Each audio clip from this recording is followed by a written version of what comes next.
now. Hello, Mona. How are you doing? I'm really good, Anna. How are you? Oh my God, I'm so excited about this interview because you are so sensitive. I've known Mona for a good few years now, 2, 3 years or so, but it was sort of love at first sight. This feeling Oh, yeah. of we are sisters from another lifetime, different mothers or fathers or whatever, countries, time, it doesn't matter. I do feel that strong about you. It's like we are so connected Oh, yeah.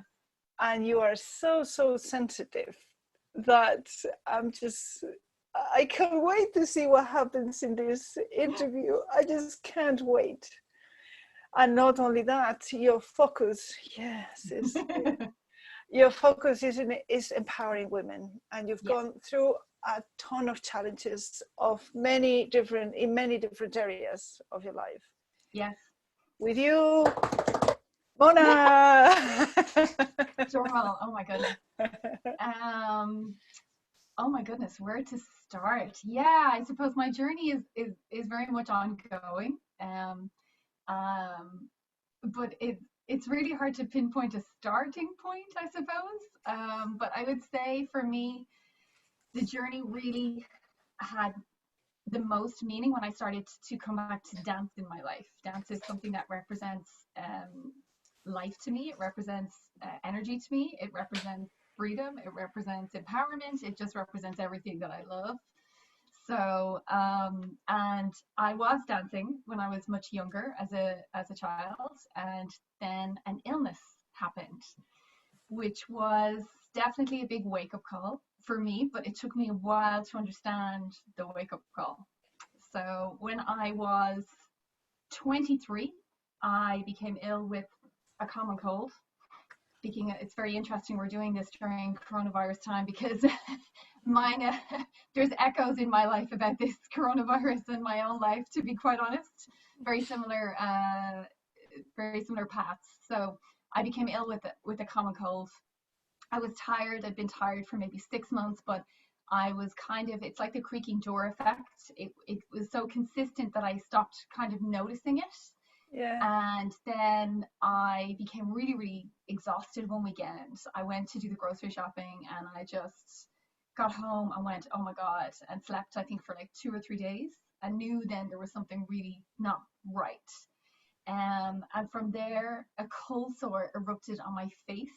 I still actually have a very small scar from it, and it ate into my face. It literally was a hole in my face. So it was quite Through? severe. Yeah, it went all the way through.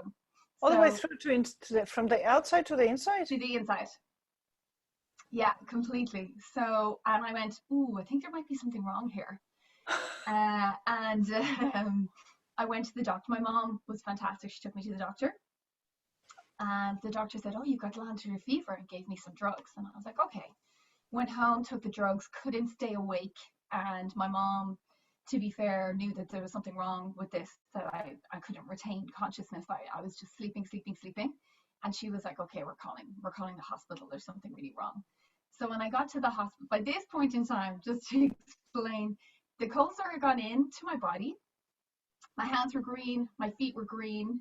Um, I had green fluids under my skin, is the best way to explain it. Um, I had what would you call mouth ulcers in my mouth, all the way down my throat. It was hard to breathe. To breathe was painful. I couldn't close my mouth because if they touched anything or they hit anything, the pain was excruciating. So I was like, okay, there's something not quite right here.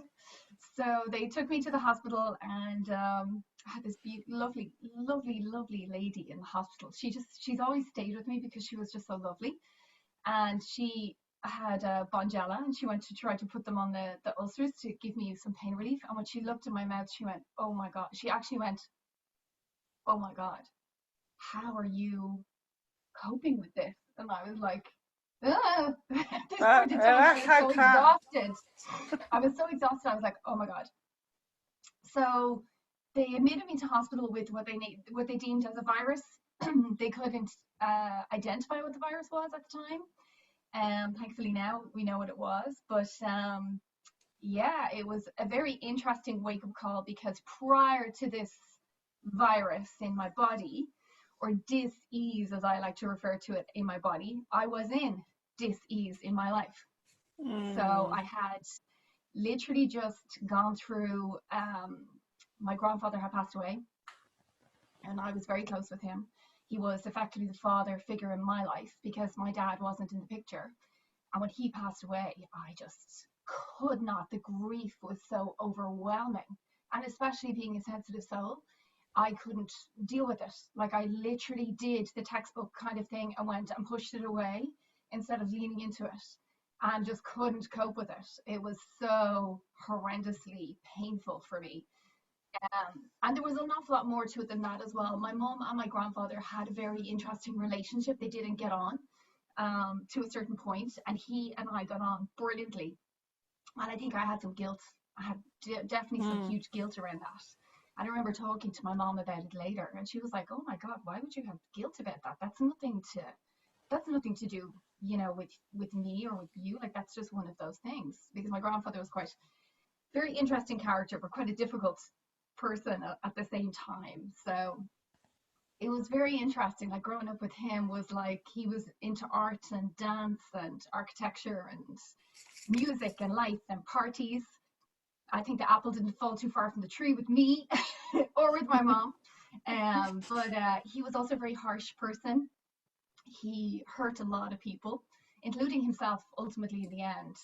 And it was really interesting to see his journey at the end when he had a lot of regrets and time that he wanted to take back. But he came from a very different generation. They didn't have the knowledge we have.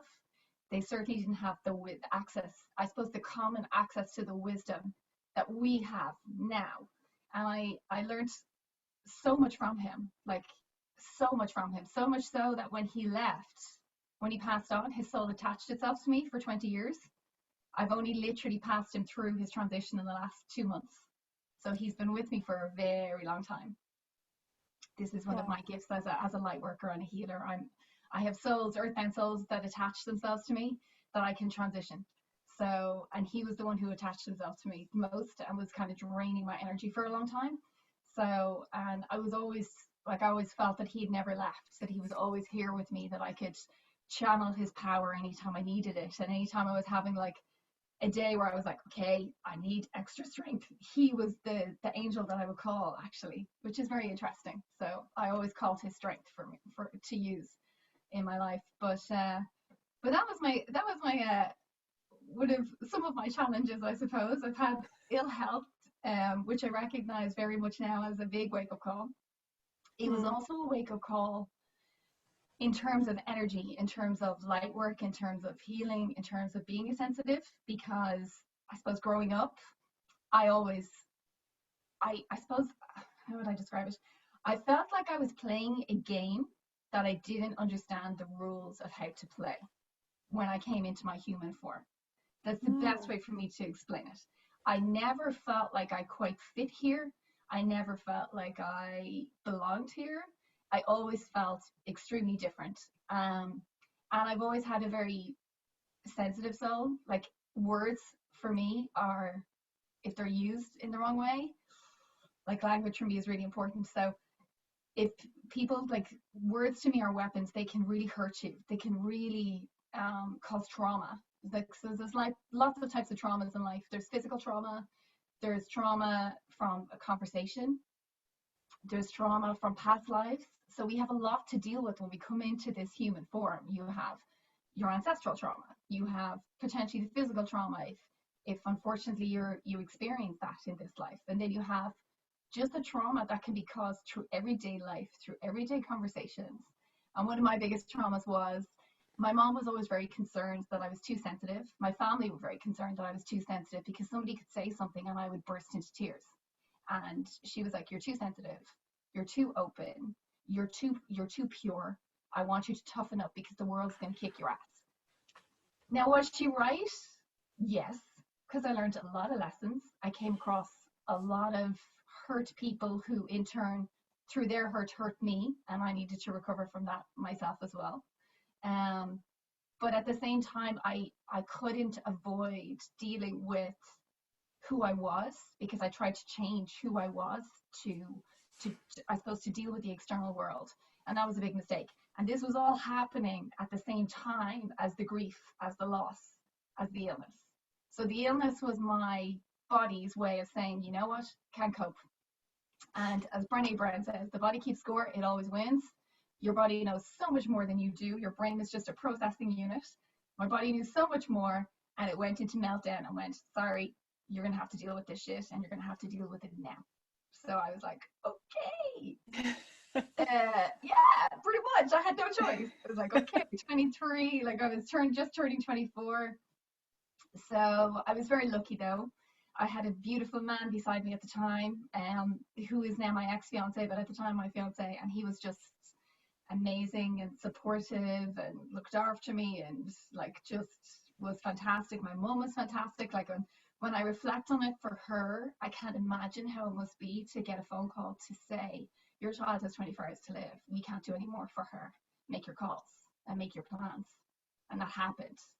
And I remember that night, that particular day, I remember the details so well, because it was like having another experience. So like, mom came into the hospital. I knew there was something seriously wrong, but she hadn't told me, because I think she knew that if she told me, that my body would react probably out of fear, and I would have reacted out of fear. And that particular day, I was like, you know, I think I'm going to have a bad night tonight. I think I'm just going to have a difficult night. And mom was like, no, you'll be fine. And she was visiting me that day. And I'm like, no, I just think I'm going to have a really challenging night tonight. And she was like, okay, well, just rest, and they'll give you painkillers. And because I was in a lot of pain. So I was in the type of pain, apparently, that is worse than childbirth. I haven't experienced childbirth, but for all of you ladies, you are amazing. I don't know how you did it, quite frankly, because the pain changed the way I view pain ever, sort of thing. But because they had me on very, very strong painkillers, like they were weaning me off morphine at the time. And they had taken me off, so the pain was, my every nerve in my body was alive, and I was just having a difficult day. And that particular night, for whatever reason, I went to sleep, and during my sleep, I'm convinced that I just had a lucid dream where it was like, this is kind of your time, and you know, maybe it's time for you to come with us and leave here. And I woke up and I was in a lot of pain, and the nurse came, and I was like, I don't feel good. I think there's something really wrong. And she was like, no, you'll be fine. You take the painkiller, you'll be fine. Took the painkiller. An hour later, was pressing the emergency button going, you need to get a doctor. And she was like, why? And I said, my heart is going out of my chest. And I said, there's something really wrong. And she was like, no, you'll be fine. 10 minutes later, I flatlined. And I was, because I knew, I could feel it. There was something coming. So I flatlined. They got me back. Then I flatlined again. They got me back. Then I flatlined again. They got me back. And I was like, okay, this is interesting. So kind of during the time, I remember just going, it isn't my time to go. It's not my time to go. It's not my time to go. And I was saying this apparently over and over and over. It's not my time to go. It's not my time to go. It's not my time to go. It took a really long time for me to understand what that meant, because I suppose when you're in an experience and you're experiencing it, and to a certain degree, I'd say I was semi-conscious at that point. I wasn't fully conscious in my life. I didn't really grasp what that meant. But in saying that, very interestingly, about exactly 10 years later, a friend of mine wanted to go and see a fortune teller. And I was like, fortune teller, really? And she was like, yeah, I want to go. And I was like, okay. And I went to see this guy. Oh my God, this incredibly enlightened guy. And I just remember going in to see him, and it was like he was having a conversation with me inside my head. So the words were not coming out, but we were having a conversation, which had never happened to me before. And I was like, what's going on here? And he was like, oh yeah, you nearly died, but it wasn't your time to go. Yeah, your grandmother stepped in there. She's your guardian angel. She stepped in there. She knew it wasn't your time to go. And before he mentioned her, he described a woman standing in the room who was my grandmother. And I was like, oh my God, okay, sort of thing. So it was really interesting. So the pieces were clicking together, and I was like, okay. So this was an experience I was meant to have. This was an experience that was very much my soul made a choice. Like at that moment in time, I had a choice. I could go back to the soul, I suppose, origination that I'm from, because which isn't here, or I could stay here and have the full experience. And I chose to stay and have the full experience. So I chose to continue my experience here. And from that moment, and I had been doing personal development work thanks to my mom prior to this, but from that moment on, it sent me into full personal development work, NLP. I did Tony Robbins courses. I had counseling, grief counseling as well. I went and asked. I was asking myself always a lot of questions that I was afraid to answer. I think I was afraid to go there, but those questions kept coming up, and they came up so much that kind of in I think it was my 31st birthday, I went, that's it. It's time to deal with this once and for all. It's time to go into this place that you're so afraid to go into and handle and deal with what's going on. And pretty much I kind of started going into, I suppose, the world of energy, and exploring that and understanding that. And I've just had the most incredible guides along the way. Trying to think of how many I've had. So many people that have helped and supported me, that still help and support me every day, which would be like one of my best friends, Sharon, and Anthony, that we both know, Anna. I'm trying to think of who else, yourself and Owen, in so many ways as well. My mom, even though sometimes we have a lot of disagreements about different things. And just incredible. I think I have a lot of really great friends who have watched my journey, and as a result I've been very affected by my journey and have started their own journey into the why. Because for me, my question has always been, why am I here? What's my purpose? And how do I figure that out? And like, we're in an age where there is so much information. You can access the information very easily, very quickly. But in a way, because there's so much, it's a little overwhelming. So I've had to, for me, I think it's been diving through what I didn't want to find what I do want, if you know what I mean. That's been kind of my journey. And then I suppose I fell into, from there, well, I didn't fall into, because there are no accidents only, or there are no coincidences, only happy accidents, as I like to say, as one of my friends gave me. I love that term. From there, in my 30s, I just explored lots of different things, lots of different energy work, lots of different personal development work. And then I came back to dance, and I took some dance classes, and I loved it. And from there, I discovered one particular dance, which just, there was something about it that my soul went, yes, yes, yes, yes, yes, yes, yes, this is it. And that is Brazilian Zouk Lambada, or Brazilian Zouk, or Zouk. There's a million different names for it. And before we go there, yeah, can we take a deep breath in and go through all this stuff? That is so information, huh? First of all, let me close my mouth, because my jaw has been dropping all the time. Even though I knew your story, is every time I'm getting more and more and more, and more layers and more layers and more layers. Yeah. Because when you're speaking, Mona, what I feel is that you might be telling your story and your experience, but when you say it, when you share it, I know that you're saying words and putting out there the energy that the person who's listening is supposed to hear for themselves. Yeah. Does it make sense? Absolutely. Absolutely. And I suppose that's why, I mean, you told this story here. I think it was here at home. And I heard something, but now I'm hearing something else. Yeah. I'm hearing all this transformation. I'm hearing the different players in this. I'm seeing different players in this theater. It could be your theater, it could be my theater, it's our theater anyway. The way that I see it is your grandfather, who is so similar to my own, so similar. Interesting. Oh my God, I was so attached to my mother's father. Yeah. And my grandmother died when they were both of the same age. They were both born in 1900, both of them. Wow. She died when she was 79 and he died when he was 85. So for 6 years, he was a widower. And Okay. all those 6 years, he was full of regret. And he was telling me all the things that he had done that she wouldn't have approved of. Oh. Like going, like gambling, like leaving the house for 4 or 5 days to go partying and drinking and gambling and women, and I mean, you name it, whatever it was. At the same time, he was in bed and breathing very bad because he had been smoking for 70, nearly 80 years. I mean, nearly all his life he had been smoking, and he was like this and saying my grandmother's name, Amparo, Amparo. Like, listen to me, I'm so sorry for what I did. And he was so full of regret, and I learned so much from him.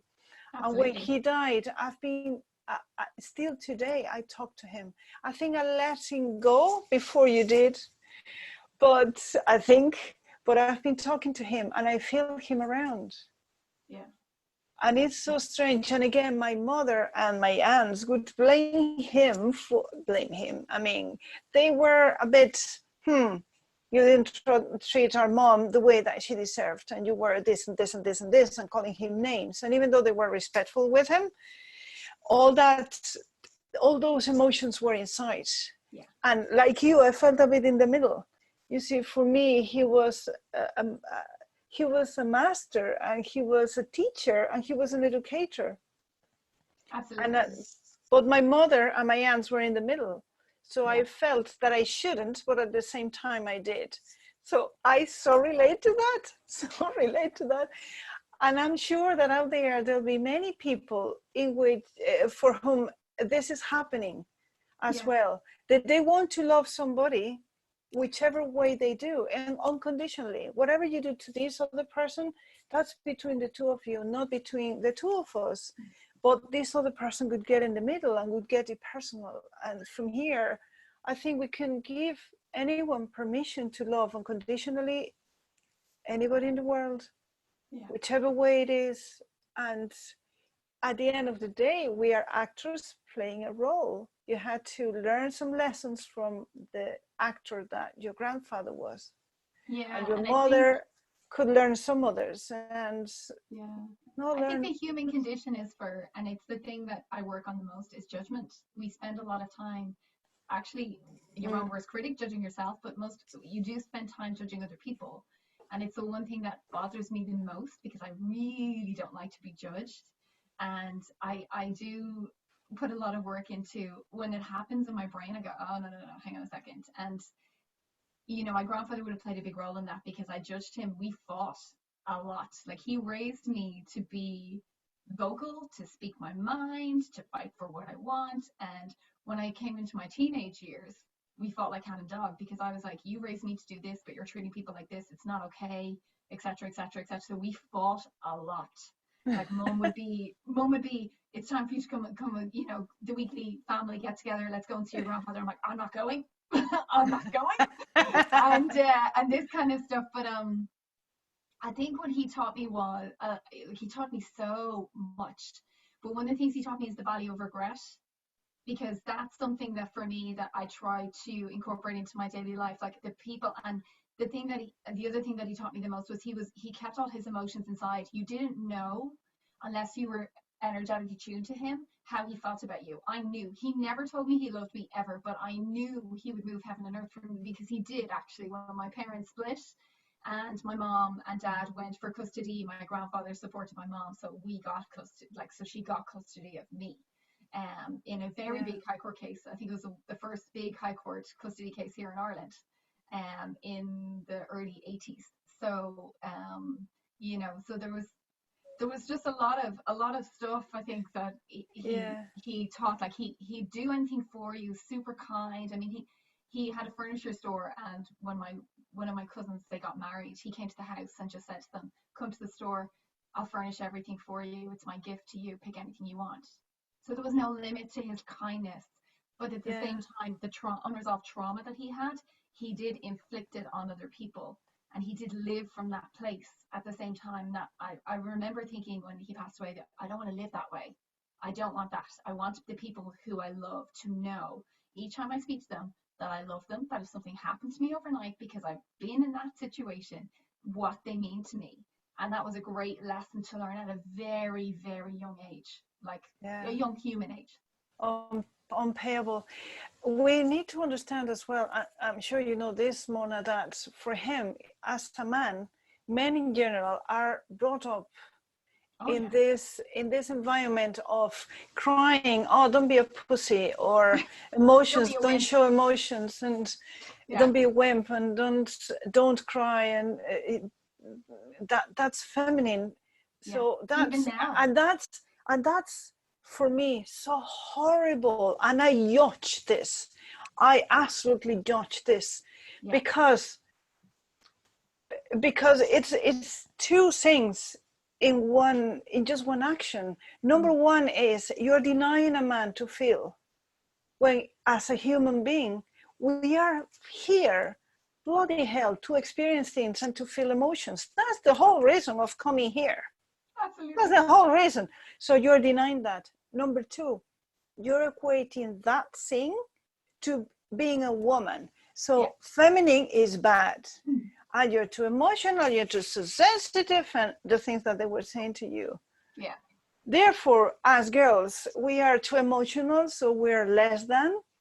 Well, Oh bloody yeah. hell. And men cannot show empathy or be sensitive because they are queer if they do so. Yeah, And and what's really funny is oh, if you go and explore the sacred masculine and sacred feminine, they exist together. So there's parts of me that are super, super feminine. There's parts of me that are seriously masculine. I mean, I can take over and run a room like that very fast, and that is a masculine trait. And I think people forget that the both of them live inside each one of us, and you can access them at any time that you want, as long as you understand that about yourself. exactly. But if we tell boys, don't cry, don't show emotions, don't talk about this, we're depriving them from their masculine energy, and we're Completely. telling them that being feminine is bad, when Yeah, we all have, as you say, feminine and masculine. The ratios change, and yeah, it doesn't matter. It doesn't absolutely. matter if my body is feminine and my core is masculine, or the other way around, or it doesn't matter who I prefer to sleep with. That's completely relevant. Yeah, It's as relevant as being blonde or dark hair. It doesn't matter, or what yeah. color your eyes are, or nothing. That doesn't matter.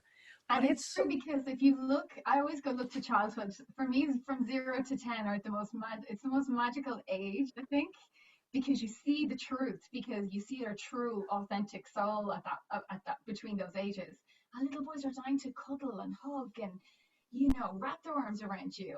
Because I used to my children as well. So I mean, I'm kind of going like it's like the social conditioning that we live in. It sort of kind of beats it out of them a little bit, like when boys go to school, it's don't cry, you have to play sports and etc etc etc, and I'm like, such a load of shit, sorry. Breathe up, I get a load of crap. Like, what? you know what I used to tell my kids when they were crying for whatever the reason? I just hugged them if they wanted. And I said, honey, if you want me to, I can hug you here while you cry. Mm. And if you ever hear that boys don't cry, that's a lot of Crap. They're because, super. and then I show them, you see these little holes that we have here? That's for the tears. And we all have tears. Yeah. So let's get them out. And it And they're more worked. sensitive It than we worked. are. And Like they're my very masculine. They're both very masculine and lift weights and just be blurp and, and all those things that boys do. but it's But yeah. they're in contact with emotions. Yeah. Like I have friends who obviously male friends. One of my best friends who I just there's no words to describe how much I love him. Has had his, I suppose, awakening, if you like, and he's been arguing, if you like, with me. It's been a very one-sided argument because I just go, yeah, okay. Like he's been arguing with me for like 10 years. I'd say 7, 8, 9, 10 years. oh yeah, it's a little shit, blah blah blah blah blah blah. And now he's like watching, doing kind of going to like energetic weekends and tantra and different things, and he's crying and there's cuddle parties and there's all this stuff, and I'm going, really? I told you I so. so. And he's like, yeah, shut up. you know. So it's lovely because we know each other that well that we can kind of go, we can have those types of conversations. Like even yesterday, we did a quick video call yesterday, and I was like, "How are you?" And he was like, "Oh, I'm not great today. I'm sort of feeling the impact of the waves of energy, and like last Thursday week, God, this wall hit me, and this Thursday, this wall hit me." And I was like, "Yeah, you had the pink full moon this week. You had a lot going on energetically, and there are waves coming at everybody." And he was like, "Oh yeah, okay." And like these are the conversations we have now versus like, "Hey, That's how was awesome. work?" Like, Fair play to him that he yeah, had the balls to say, I'm not losing any of my masculinity for being completely, vulnerable, for feeling, and hopefully, no, I'm sure he's already an example. Because completely, so completely. fair play to him. Thank you very much for doing that work with him. Because that gives permission to other men to express emotions as well. And he's been one of my greatest teachers. And I tell him that actually on a regular basis. I'm like, thank you for, for teaching me as much as you have, because we've had our difficulties in our relationship, or whatever, for whatever reason, we realize that we have a very, that our souls are slightly intertwined, if you like. Because I believe you have multiple soulmates. I don't believe you just have one. He's definitely one of mine, because I just don't know how any relationship could survive the highs and the lows that we've survived over the last number of years, without ultimately it being about completely loving each other. So it's an education, like in itself, just having that type of relationship. It's quite Oh something. my God, it's a blessing, but Yeah, it didn't fall from nowhere. yeah, You were open to that. He's open to that, and you yeah. worked through it, which is fantastic. You never threw the towel. You could have thrown in the towel, and you Oh yeah, didn't. And he didn't either. He knew that there was something there for him. yeah. So well We done. realized that we were there to teach each other, and for me, each friend or person in my life is definitely a teacher. There's a lesson, and I'm like, you're here for a purpose, and I'm gonna learn something from you, or you're gonna learn something from me, or we're gonna grow on a path together somewhere. Everyone, everyone's got a message for us. It could be 10 seconds, it could be 10 years, it could be a lifetime, but everyone. The Yeah, first time that I told my youngest Mario learned so many things from you. And he was like, what? You from me? you're like you. He was, I don't know, 5 or 6. And I said, oh, Mario, every day. I'm sorry if I didn't tell you before, honey, but I learned so many things. Like, but you know so many, like Google things. Yeah, I knew Google things. But just looking at anyone, even you look at a baby and the baby cannot talk or walk or anything. They just can pee on themselves and poo on themselves and drool. And still, there's so much to learn from them. Sometimes so they much. look at you and they look around. Yeah, And then you say, maybe it's looking at something around here. And then they look at another person and immediately they move away. yeah, And maybe you know the story of that person. And yeah. I love that children have. For me, like their energy is quite pure or authentic, if you know what I mean. It's not, they feel, they go with their feelings. They don't have a filter. That's the word I'm looking for. They yeah, don't do what adults do, yeah, which is filter everything to be politically correct or to fit in the box, or don't cause embarrassment, etc., etc. They just do what they want to do, and yeah, that's quite something. They know what they want. yeah. I want that chocolate bar, and I want it now. And I'm like, okay, it's not good for you, so later, but okay. So they're very they're very pure, like they really know what they want, and I love that. Yeah, until 7. Then at 7 approximately, our filters are set up, and then And then it's we different. need to spend a lot of time afterwards trying Undoing it to all. undoing it all. Yeah, undoing all the social conditioning, undoing all those lessons that you're like, no, that wasn't relevant for me. Next. Yeah. Yeah. Well, but fortunately, with people like you, now we're bringing this awareness to parents or to teachers who Yeah. have kids under the age of 7, and they will know, they will learn to give them the space to be themselves. And before they say, don't do this, don't eat candy before lunch, they will stop and think, why the hell not? Mm. Where is this coming from? Does it make any difference? Am I just chopping their freedom? Is there any point in saying this? Is there any point in putting them in the box? Why Yeah. should they be sitting down instead of standing if they want to stand? Why wouldn't be looking at their ass in the mirror? Why not? Yeah, well, that happened at home a few times. But why not? Yeah. If they need to explore, let them explore. Maybe you can say after, listen, it's okay you did do this at home. If you go to granny's, just wait until you come back home to do the same thing. Yeah. Just make them aware. Make them Yeah. aware. Or if you see Yeah. angels, it's okay that you share with me that you see, hear, or feel the angels. But if you're out there, be aware that some people might not understand it. But never Yeah. say, no, don't say it anywhere. I No. think it's like Harry Potter. I just say to everyone that I know, do you like Harry Potter? Yeah. Cool. So you believe in magic if you like Harry Potter. So why don't you believe in there's way more going on than seeing the five senses? So, and I don't know anyone who doesn't like those movies because they capture that inner belief system in us that we Yeah. innately have that we forget. Exactly. Yes, Forget. sister, yes. Like it's like believe in the magic of the world. Like believe that there is way more going on than you can possibly, than your brain can possibly absorb. Like every time I think I get something, then I'll reread it or redo a piece of work or something, and then I'm like, holy crap! I have this amount of it. I don't have the whole picture, and Oh, not at it's all. phenomenal, phenomenal. Like it's Yeah. It, incredible. it would be awesome if we could switch off our brains Yeah, and then just completely.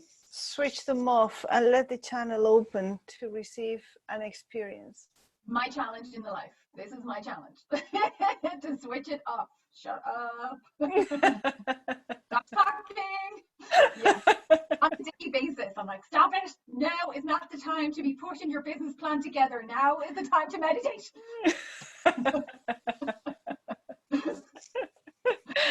Awesome, awesome. Would you like to tell us something about the dancing that you're doing now and that I was Oh, blessed with yeah. witnessing? And oh my God, but you go ahead first because like puts my hairs up. You know, it's funny trying to find a language for this is kind of is a challenge in itself. Sometimes. So yeah, so basically I came back to dance. I fell in love with a particular style of dance, Brazilian Zouk. I studied, I trained. It's still an ongoing work in process, studying, training to get better. Only last night I was like training for about 2 hours, on one particular thing and still like going, but we get there. It's a work in progress. But it's 3 and a bit years ago now, I was like, I noticed because it's a partner dance that and I had a partner from the beginning. I noticed I was very dependent to a certain degree on him. So if for any reason during the dance he let me go, which he does because we dance solo and together, I was very nervous, and I was like, what the hell? And I was watching all the videos from Brazil where the women, the partner lets the woman go, and she's fabulous, and she expresses herself, and she goes for it. And I was like, what the hell is wrong with me? This is a European thing, blah blah blah. And I decided, you know what? Actually, I'm gonna try a ladies choreography. I'm gonna create a choreography, put it together, because, and it was really ultimately about, at the beginning, came from me because I was insecure, I feel like, in my dance. Although I think as a dancer you'll always be insecure, it's just the nature of dance. But I was just like, I'd really like to put something together, challenge myself to put together a choreography because I'd never done one solo. I'd always ever done one with a partner, and I thought, God, I'll test run this. I'll put it out. So I put it out. I created a registration. I put it out in the world, and 12 women signed up, and I had a heart attack. I literally freaked out because I was like, oh shit, they act shit. And I, of course, the first place, where do you go when this type of stuff happens? Oh, I'm not good enough. I don't know enough. Oh my God, how am I going to do this, etc., etc. So, Mona, 12 disciples. yeah, No, disciples, 12 yeah, disciples. 12. So 12 disciples. I was like, whoa. So 12. this was my 40th birthday. So this happened around my 40th birthday. So and that particular year, I was going to Brazil for the first time for a month. It had been my dream to go to Brazil, and I'd been affected very badly financially from the recession, and I genuinely did not believe that I would ever get all the money together to go to Brazil. And I did. So it was like the biggest dream come true to be going to Brazil, the home of the dance. And I literally, from the minute we landed in Brazil, I started to get extremely emotional. I cried. My body went, oh, you're home. This is it. I was like, oh, this is interesting. And just the experience of Brazil was phenomenal. It was extremely emotional. It was absolutely incredible. I think I was there for a month. I planned to do a lot of dancing. I think I only took 2 days off from dance. I danced every day, trained every day, so classes every day. I brought some of my friends came with me, and Aurora, who I'll refer to now in a second, who's very much a part of the ladies project that I have. We I just said to her, look, I have made a plan of all the places I want to go and see going to Brazil. And she was like, yeah. And I said, look, if you want to come along, you can. And she was like, yeah, okay, cool. Like, she knows I'm a bit of a Zouk nerd. Like, when it comes, like, I know about the history, I know where it started. And I wanted to see the history. I wanted to go to the places where this started, because it was like a pilgrimage for me. So she was like, by the end of the trip, she was like, oh my God, you are a nerd. I was like, yeah, I know. And she had signed up for the choreography, and we talked a lot during the trip, and grew much closer than we were previously. And I kind of had said to her, I'm a bit worried that I don't know enough to do this choreography. I'm concerned that I'm not going to do the girls right. Shit, maybe I should sign up and take one of the professionals, because you can pay a professional an amount of money and take the choreography and be like their captain in your country or in your city, and perform that choreography. But for whatever reason, that just didn't feel right for me. I kept coming back to, no, this doesn't feel right. This doesn't feel right. And Aurora had been a student of mine for the previous number of years. And at one point in time, she expressed an interest in teaching. And she really wanted to teach. But for me at the time, I felt, based on the feedback that I was getting and based on what I was observing, I felt she wasn't ready to teach. I felt that she had some things to learn about herself in order to be a stronger teacher, especially with dance, because for me, dance is about energy and what you're exchanging, and it's very important. Energy, emotion. Completely, and it was very important for me. I am very much an empowering teacher. I don't believe in disempowering a student. I think that is extremely. I think it's just not the right thing to do for me. So it isn't, because we all struggle to believe in ourselves. And sometimes you really need to have somebody who believes and can sees in you what you have, because everyone who comes to dance has something, and I had somebody, I think probably because my first dance teacher in this particular style of dance, and who became my partner, was somebody who believed in me from day one. Like, when he came to ask me to be his partner, I went, who are you talking to? You're not talking to me. And he was like, oh yes, I'm talking to you. And I was like, what? And he was like, you are the purest heart for this dance. You love it. And he said, it's not a dance for you. It's a calling for you. He was like, you are absolutely the person who needs to be teaching this dance, and you're coming with me. And I didn't have a choice. And I didn't really believe in myself at that time. And he stood beside me really silently, in such an amazing, loving way, that I gained belief in myself, and he encouraged and supported me. And that was the type of teacher I always admired and wanted to be. So that was the type of teacher I was kind of, I suppose, aspiring to be and looking to be. And when Aurora came to me at the beginning, she was the kind of the standard ballet teacher. No, you're doing it wrong. It should be like this. This is the line. And I was going, yeah, no, because the guys were afraid of her at the time in the class. They were like, okay. And girls kind of felt that they couldn't access her because she comes from a ballet background and she is a phenomenal dancer. So she is, and also a phenomenal person and teacher. But at that moment in time, she was in a place of, for me, my perception was she was in a place of demanding the perfection she looked for in herself from other people, and that wasn't going to work. What that did was create distance, and the students ran from her and went, no, I don't want her to be teaching. So when she asked me at the time, I'd like to teach, I went back to her with this feedback. I was extremely honest and gave her the feedback, and she was amazing. She took it on the chin, and Wow. she went away and she processed it. And I was very clear that I was delivering it to her with love, that I was not, criticizing her in any way. I just felt that it wasn't her time. But I said to her, I remember saying to her, and I'm not sure she believed me at the time, I said to her, you know what, when you're ready, I'm going to call. And she was like, okay. And she didn't know me very well at the time. So when we were in Brazil, we're having a conversation one day, and I was like, you're ready. Let's do the choreography together. And she went, what? And I went, yeah, let's do it. And she went, what? She had a heart attack. She did what I did like a few years before. I was like, no, you're ready. Let's do it. Let's figure it out together. Let's make it our project. We didn't have a name for it. We didn't really, I suppose, have the language that we have for it now. We didn't have any idea of the impact of it. But for us, we both feel the same about dance. It has transformed us. It has transformed our lives. We wanted You had a message in your heart, though. Yeah. You didn't know the details. You would figure that out, but you knew that you had that message in yourself, and that was the way to go. Yeah, in Spanish, we have a saying which is jump and the floor will appear. So yeah, and that's jump first. Literally what happened in this case. Like we didn't have a name or anything. We were like, okay. And we just knew we wanted to share, I suppose,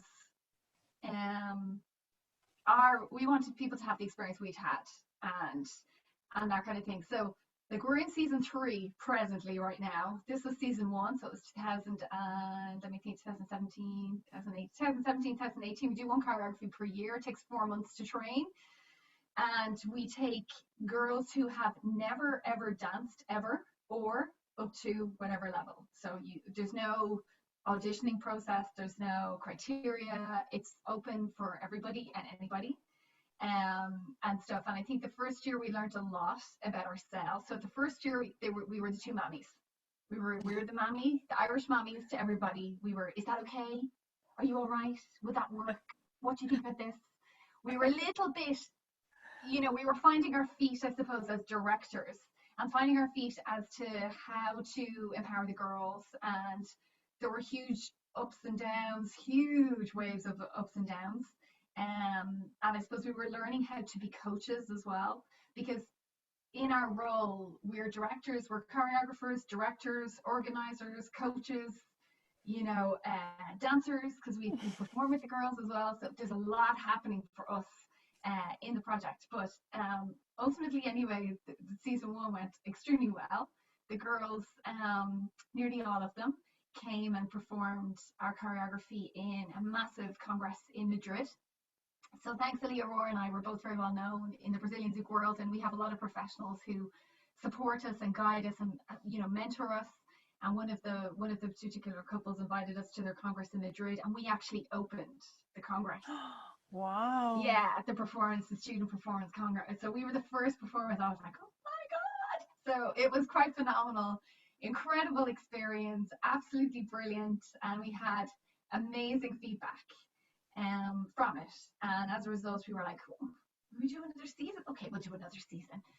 And the second season was really interesting. So we kind of, I think, lost a little bit of balance, and we probably went a little bit too far with how we empowered the girls, which I'll come to now in a couple of moments. So, but the choreography itself was completely different, so different. And some people got it, some people didn't. we had a lot of feedback to say, oh, I don't get it. What's it about? And for us, we were, the choreography was called Salute, and we were saluting every woman in the world to say how incredible they were, to salute their power, to salute our ancestors who have gone through what they've gone through to get us to where we are as women in our lives, to have the choices that we have.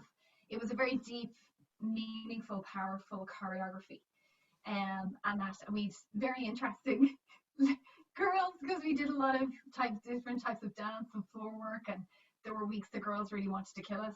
They really didn't like us. There were weeks they loved us, and we were like, oh, okay, and all that kind of stuff. And that particular one, anyway, we were performed in another international congress. And then between season 2 and season 3, something happened, and that's the reason why I go into the history. So between season 2 and season 3, I asked the girls for feedback on the project. I asked them to send, if they wanted an email or a video or whatever they wanted, to explain to us or tell us, A, what we could do better, B, how the experience was, because for us it was very transforming, and we were kind of going, I wonder is it the same for them? And everybody had shared that it was very transforming, but we didn't get how transforming it was until the emails came through.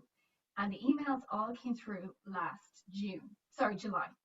And I sat down to read them, and I can't speak without being emotional, blown away by these emails. Oh my God.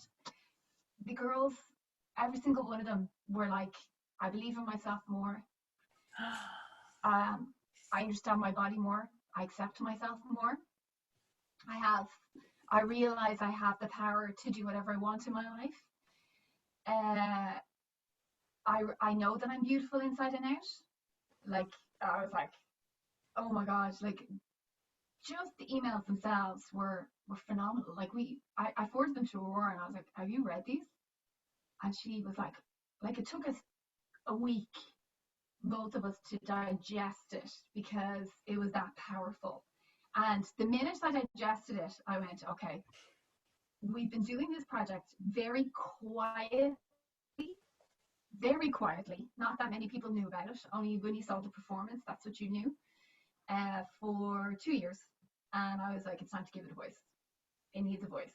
I was like, these women need their voice heard, and we need to talk about what the hell we do, because this is so huge and so massive, and this is one of the reasons I said that I'm here. This is one of the purposes I'm here to fulfill, and I said I want to give this a voice.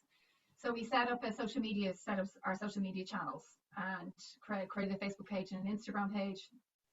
We started to try to find imagery for what we wanted to use, particularly for the quotes with the girls.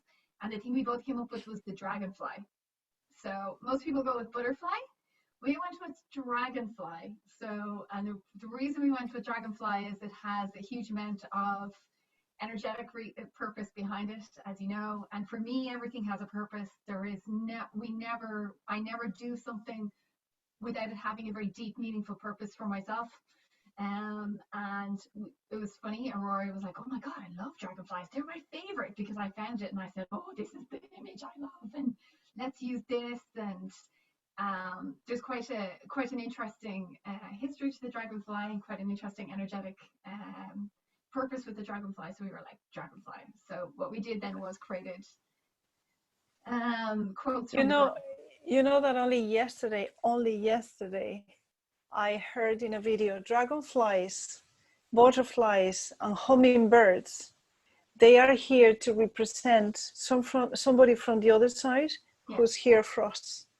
The first time that I did a week long with Joe Dispenza, Dr. Joe Dispenza, my team was dragonfly. There you go. I only heard this yesterday. Dragonflies, butterflies, and hummingbirds. They're here to give you a message. Yeah. Dragonflies are a message. Yeah, absolutely. And beautiful. So from there, what we did was we spoke with the girl. The first thing that we did was we created, I suppose, a canvas for social media, because we were struggling ourselves to find the language to explain what we do, which I'm about to get to eventually.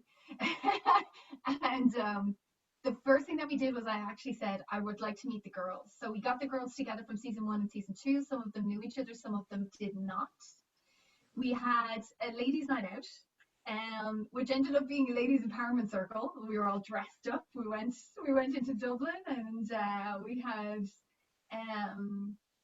we had like a drink, and we were celebrating, and everyone met each other. And it was really interesting because the minute everyone met each other, you could feel the energy of togetherness and Sisterhood. completely. And I bought a gift for all of them to say thank you, and we asked them to come because we had an announcement to make, basically to tell them what we were about to do. And also, I think Aurore and I had what we wanted to say to each one of them, like to thank them for putting us on this path, because, you know, I suppose we're both dealing with the challenge of, am I good enough, you know, at the same time as choreographer, as a dancer, as a coach. You know, you're mindful of, you are taking people's, you know, emotions and into your, in your into hand. your life, and you're sticking your hands into their hearts and holding them. Yeah, completely. And that was, and I think for me, I wanted to just really thank them, because some of them knew, like, it was very interesting. Some of them through the process were like, they gave me very strong feedback of, you're probably one of the most open people I know. Like, when I was having weeks myself where it was really difficult and my body just wasn't working and I was tired and I had other things going on and my body just wouldn't do what it needed to do, even though I created the choreography with my partner, like, I just broke down crying. I just told them I'm exhausted. I don't think I can do this. You know, I very much was in the process they were in. It's just I'm further down the journey of the process that they were in. And they kind of, when they saw that, they went, oh my God. Vulnerability. We never considered it that way. Vulnerability. We never realized you're the same. I said, yeah, we're the same. We're exactly the same as you. It's just that we are the people who have more experience and we see what you have. You just don't see that yet. But anyway, we met the girls, gave them a very small gift and wanted to say thank you to them, and said to them, look, you shared your feedback with us. It was so incredibly overwhelming for us that we wanted to bring you here to say thank you, that we wanted to tell you that we're going to create a social media platform. We wanted to tell you that we're going to, you know, talk about this project more. We're going to put it into the world more, because we believe this is what changes the world. And, you know, we were very we wanted to tell them how grateful we were. And just the energy of that particular night was quite magical. Everybody went around and talked to us about how the project affected them, how they feel about it, and how their lives have completely and utterly changed. And this project had an integral, you know, impact on them. And we were like, wow, kind of thing. So then we came to season 3. And season 3 has been, I think, for me, the cementing season, which is the one that we're currently in. So you've witnessed it in person. And the particular day that you witnessed it was very interesting, actually, because there's a little piece of information you don't know. So basically, I suppose the project is, we choreograph, we pick myself and my partner, Aurore, my fantastic partner, Aurore, who's just super talented and I love her to death. We pick a piece of music, which is always the most difficult thing to do. And because music is powerful, usually there's a deep meaning behind it, and we try to pick a piece of music that we both love. Is the blood behind it? Is the blood and the energy that's holding it all together? Yeah. Isn't it? We then hold an open session where we invite any woman who would like to have a free session with us. It's usually 2 hours. It's a workshop. We teach them choreography, and then at the end we do a little performance for you, and then we talk to you about the project and we give you details about the project. So the project is called Zucalicious Ladies. It's a project about empowering women through dance. It basically takes anyone with experience or anyone without dance experience and brings you together to learn a choreography with us. The difference is the choreography is co-created with the girls who join for that season in mind. So how do we do that? So when you come to your first session with us, we will usually probably do some stretching, maybe some technical dance work, that kind of thing. And then the second session, we'll play the music for you, usually 3 or 4 times. We'll ask you to listen to it, to lie down on the ground, to listen, take it into your body, see how you feel about it. And we'll ask each girl to give us their emotions. What do they feel? Wow. What does this music make you feel? Mm. How does your body feel? And what's amazing is I love it. The girls are honest. Some of the girls are like, I don't like this music at all. This does nothing for me. And I'm like, oh shit. Oops. Sort of thing, because that happens. And so for usually though they kind of change their mind through the process. They find something they like about it. Or we get feedback like one of the ones actually that stuck with me the most in this particular choreography was one girl said to us that she felt like it was a phoenix from the flame. It was a phoenix rising from a flame. And I was like, wow, that's powerful imagery. I was like, that's very interesting. We did a lot of girls. Every single girl said freedom. Every single girl said freedom. What transpired from that was the choreography was then called in Portuguese liberdade, which is freedom. Yeah. We had issues getting the outfit that we wanted. So the outfit or the performance outfit that we ended up with on the top, it says, and we didn't know this until they arrived, it says freedom. And we were like, talk about the angels playing a role there. And that. So basically, anyway, the girls, they train with us for 4 months. I'm not going to give away too many secrets about the training because we have a lot of different training techniques and tools that we use. A lot of them are empowerment. But the morning before you came to see the girls, when I came that morning, my guide basically said, "This is the day to talk to the girls, not to worry so much about the actual physical training, because it does, as you're getting closer and closer to a performance, you do become more about we have to train, we have to train, we have to train, we have to get it right, we have to be in sequence, we have to know the movements, etc., etc." And there were very, very, very challenging advanced dance movements in this particular choreography, which we spent a lot of time with the girls. And I'm so proud of each one of them because they didn't just get it, they rocked it, they nailed it. They worked so hard, each one of them.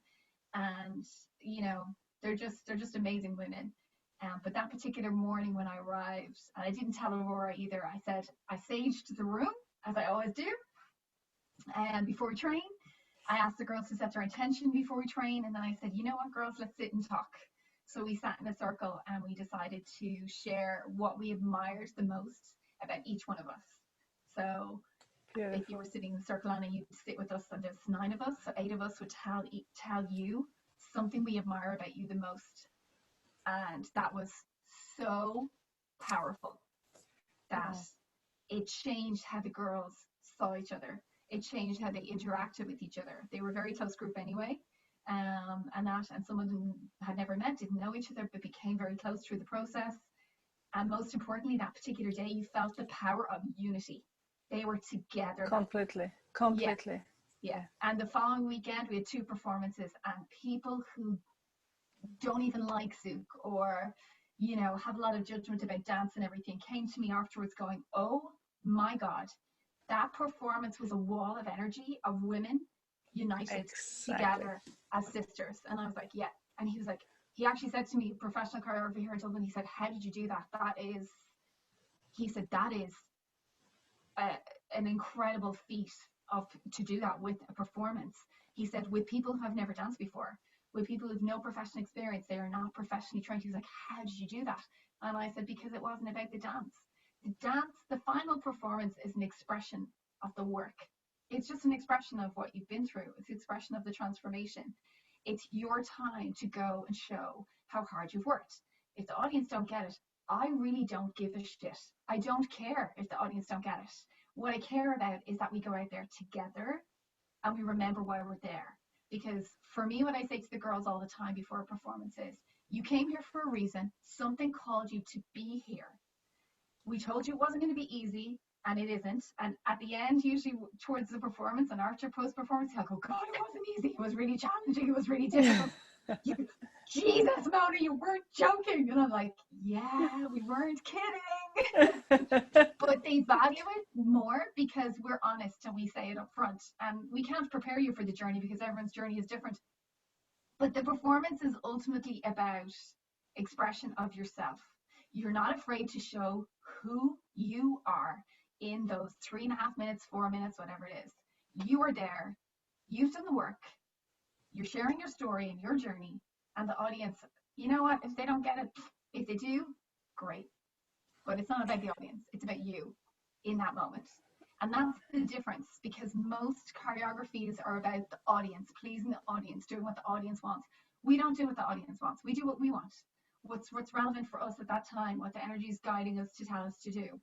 And, you know, we work really hard. And I think as well, the girls uncover who they really are in the process.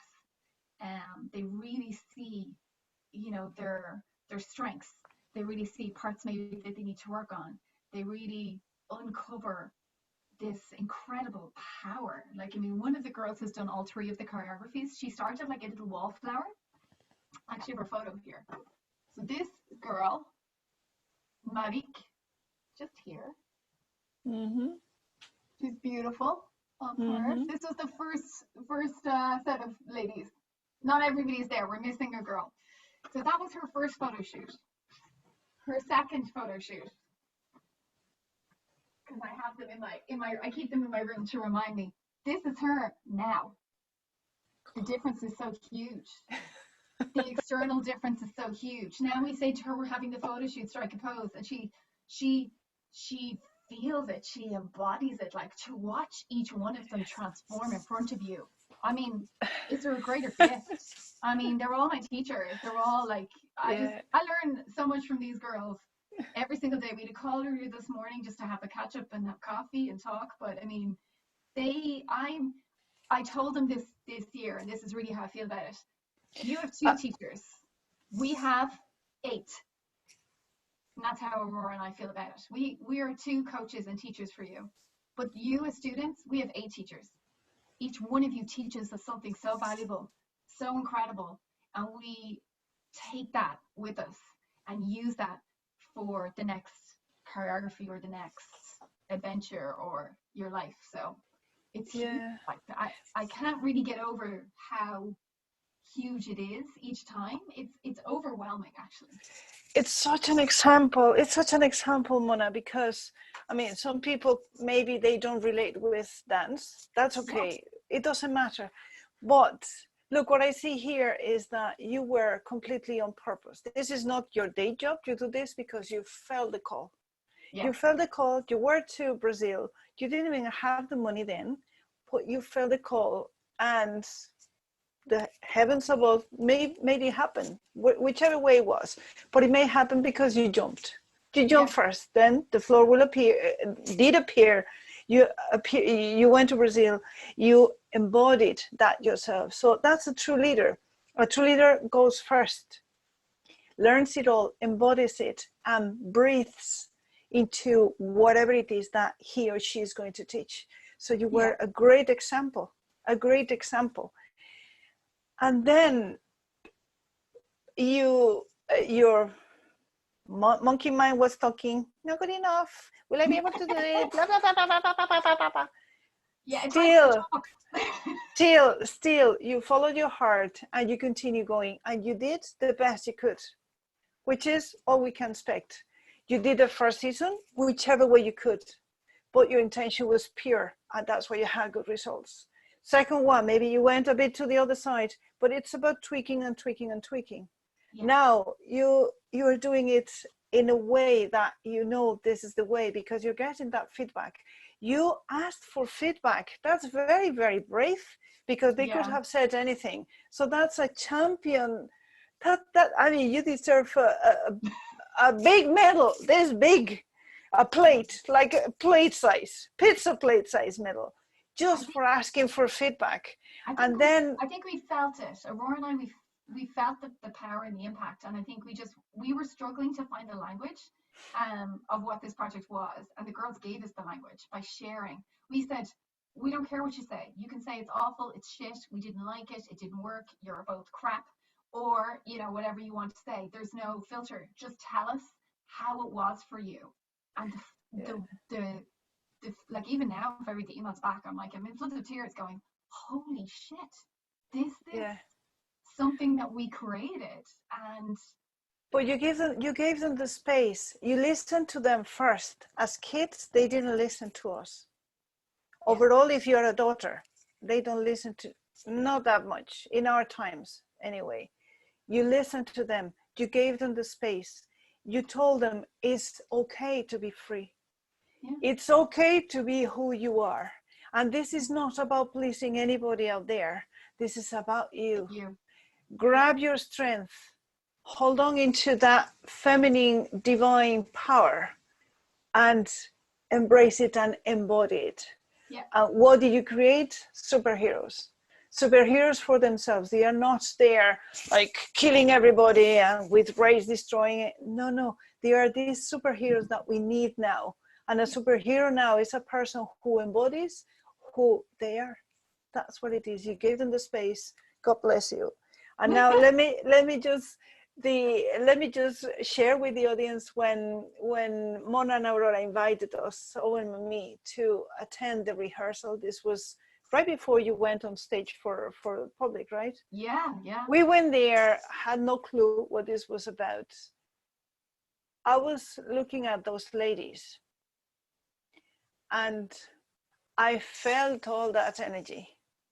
I felt I understand when you say we didn't have the language, because this is an experience. I felt everything. I felt generations of women being oppressed and now being released. I felt that wave going to all of us women, going to the world. Not against men, just for us to be ourselves, to claim our power, to say, this is the feminine, let us be feminine. You can be more masculine if I am more feminine. Let's work together. Let us be in our power. And it was just amazing. It's not about moving your legs fast or moving your finger exactly the same speed or at the same time, which you did as well. It's about all this unseen and these emotions in motion. And it's absolutely awesome. It moved me so much. Even now thinking about it. I mean, it was amazing. So God bless you. Whatever way you want to give God. A feminine one. Yeah, I think for me, it's been, because I've done a lot with dance. I set up Zouk here in Dublin. I set up the community. I worked very hard, but this particular project, for whatever reason, is the one that has called me more. This one has been the one where it's like an overwhelming wave sometimes when I think about it, that I go, holy shit, like literally. And sometimes because we're in it, I don't think Aurora and I feel the absolute impact of it from time to time. I think it comes in waves because we're in it, if you like. We're the choreographer, and we're this, the vessel. And we're that. The way I see it too is as the vessels. Yeah. You just let this divine intervention going through you. And I'm blessed because I also have a partner who's incredibly talented and beautiful, and she's just amazing. And there's weeks where, I'm tired or something happens or I'm just not 100% present, or life gets in the way, and she steps in and gives me the power, takes over a little bit, and I absorb that energetic power from her, and I go, okay, and I return back to where myself. So we're really, really lucky. Like it's very unusual to have two women directing a project like this, and a lot of people have said that to us, and two women who teach so well together. We've had a huge amount of feedback of, wow, I take a lot of dance classes, I've never seen a class like yours. You were literally a partnership. And I'm like, yeah, we love because each other. You have understood this, what sisterhood means, which is I have your back no matter what. We don't need to compete. The competition comes from our parents and all the way before, because women were thumbed down. Completely. and then they turn around full of rage because freedom was just completely cut off, because they couldn't be who they were. Then they're going to screw the next person down, and then the next one down, and then the next one down. But we can say, no, that's enough. We can all work together in peace and harmony. We can dance together, move the energy, physically, metaphorically, every possible way. divinely, if that word exists, and we can have each other's back. That's the reason why I created Empower Supernova as well, to create this sisterhood. And it's a space, I think, as well for women to be allowed to share their vulnerability, because it's not an easy thing for anybody to share their vulnerability. And one of the things that kind of the girls always come back to me with, they were like, how do you do that? How do you just create that type of a space where it's okay to be vulnerable, where there's no judgment, where I can say anything and you're going to go, okay, cool, thanks for sharing. Like, and I'm like, well, for me, that's the type of energy I want to live in the world, and that's the type of energy I want to put forward in the world. And for me, vulnerability is the place to start any journey. You cannot start a journey if you think you know it all. I may be a dance teacher, God, I know nothing. I'm still very much a student. I'm still figuring it out. I still have my challenges, just like my students do.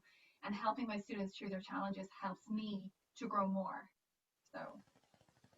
Exactly. I love you so much. I'm so grateful, because the moment that I talk to heavens above and I said, listen, this is what I want to create, but I'm here in the back of beyond, in a place that I love. But I mean, back of beyond, it's beautiful there. I love it here, don't get me wrong, but how am I going to get to know people again? Blah blah blah blah blah. And then I said, let's strike a deal here. I do the work, you bring the people, and that's the way it is. When I say I want to be the vessel, take advantage of me. I want to be the vessel. I love it. Yeah. It's like you said earlier. It's like you said, jump and the floor will appear. So the floor is appearing. Exactly. So from here, our message is jump. Yeah. True. Well, when the intention is pure, when it comes from your heart, when your will is there, just jump. When your intention is pure, you're participating in the action and the reaction. So intention is so powerful. I'm not sure people understand that. Like, whatever intention you have for something, you're participating in both the cause and effect. We become creators. You become a creator, and it's sometimes it's hard to grasp that. I'm only really starting. I've been reading that for a very long time in The Seed of the Soul by Gary Zukav, and I'm only, I think, starting to understand it on some level now. And I've been reading the book for 3 years, so. But it's so true. And I think for me, my intention was to just to give women space, to empower them, to let them understand about their body. Because the thing is, once you start to move the body, the emotions, they come out, and you are not in control of what comes out, and that's okay. And we have that experience a lot with the girls, where they're like we do different types of exercises or warm-ups, and a few of them just break down crying, and I'm like, it's okay. And they're like, but I'm like, no, don't shove it down in the box, don't put it away, let it out, because it's coming out for a purpose, it's coming out for a reason. And that happens to every single one of the girls on the journey. It's okay to be me. Imagine, that is such a powerful message, Mona. It's okay to be me. Yeah, it's okay to show. We never heard that before. It's okay to be me. Yeah, we never heard it. To show that vulnerable part, that scared little girl that lives inside all of us. It's okay to let her out and show her. It's really important. It's okay to be me. And if you're listening now and you say, I don't really know who I am anymore, because I've been playing this persona and I've been wearing mask over mask over mask over mask. Yeah. Breathe it in and say, it's okay to be me. And the masks will be, oh Jesus, the masks will be just cracking open, because you will get to know us or another community, and we are here for you. We are here for you. And we have your back. We don't want anything from you, just to hold your back. Just be yourself. Yeah. Because by being yourself, you are empowering all of us, because you're showing us who you are. And showing up is so incredible in the world that we live in, when you're told not to. And exactly. For people who are lost, I was lost myself, and I can tell you, that I followed the voice inside. Everyone told me I was nuts. My family told me I was nuts. Everyone told me I was completely crazy. I went against everyone and followed what I knew to be true for myself, even when I had my doubts. And now, in the last couple of years, everything is flipping around, and everybody's coming to me going, can you please teach me? And I'm going, holy crap, really? I'm still going, really, want me to teach you? I don't really know that much. And they're going, no, please, please. And I'm like, wow, okay. So, and it's led me down to the next part of my journey, which is I'm basically studying Akashic Records and soul realignment, and that's my next step in my journey, and etc. etc. So believe in yourself, trust that little voice. That little voice saying, "Oh, do I know enough?" Still, you have it there. Yeah. Yeah. But you know what, Mona? Even if you know this, and another person knows this, you can show this person this little bit, even if it's just one step. We don't need. What we have been taught and told for so many years is you need to be at the top of the ladder, and only when they're at the very, very top of the ladder, you can look down and say, "Come all the steps." And now I think, listen, if I'm on step number 2, I can help people on step number 1. Absolutely. And there'll be another person on step number 3 and another one on step number 4. I don't have to do it all. I think that's very masculine. I think to that's be our at the purpose top. as well. Yeah, to help each other. And I think, like, you know, with the situation that the world finds itself in, with coronavirus, with everything that's going on, with the fear that's coming up, with, I mean, ultimately, I believe that this is a gift. I hate the form that it's come in, that people will die from it, but I do believe it is a gift to raise the collective consciousness, to slow everybody down, so that you can't avoid those questions that live inside you that you're looking for an answer to. This is the time to understand that, and to realize, ultimately, as humans, we're all here to love and help each other, not rip each other apart. What is the, like, there's no point in that. You know, we all try to avoid the people who hurt us. We don't want them in our lives. We want the people who, you know, can love and support us. And I mean, even in saying that, some of my own teachers and mentors, sometimes their delivery of the information that I need to hear, it hurts. But I still value what they've done for me, because I know that they're coming from a place. And the only reason it hurts is because I'm in fear on that particular issue, and I need to acknowledge that and deal with that. But we're in a place now in the world where it's about kindness and compassion for each other instead of judging each other. Amen, sister. Where can you be found, Mona? Where can you be found? You can find me on Facebook. So Facebook. You can find me as Mona Byrne on Facebook. I have a personal profile and an artist profile. And I'm also on Instagram. So Mona Eva B Zook. Mona Eva B, and then an underscore, and Zook. Okay. Mona Eva B _ Zook. I'm going to type it down underneath the video anyway, so anyone can click there. And anyone who wants to just have a chat, feel free to contact me. I love to talk. So, really? No problem. Really? I would have never guessed. I like to share. Poor Anna, we went to a Joe Dispenza event in Grouse Lodge in January, and I was very introspective at the time coming for the event, and I have kind of spurts of talking, and I have spurts of very quiet time, and not a lot of people see the very, very introverted style and quiet time. And when I got there, I was like, oh, this will be nice, I'll relax, and blah, blah, blah. And then someone asked me about Zuckalicious Ladies, and that was it. So I talked about it the whole friggin' weekend. They were all like, oh my God, this girl really? Shut her up. No, because it's beautiful to see all that passion. Yeah. It's contagious. Even if you don't want to dance, it's not about the dancing. It's about the passion. It's about transformation. It's about initiation. It's about being ourselves. It's about standing tall and embrace who we are. It's about you giving the space. God bless you, and Aurora. Love you, sis. Thank you. Love you, We sis. love you.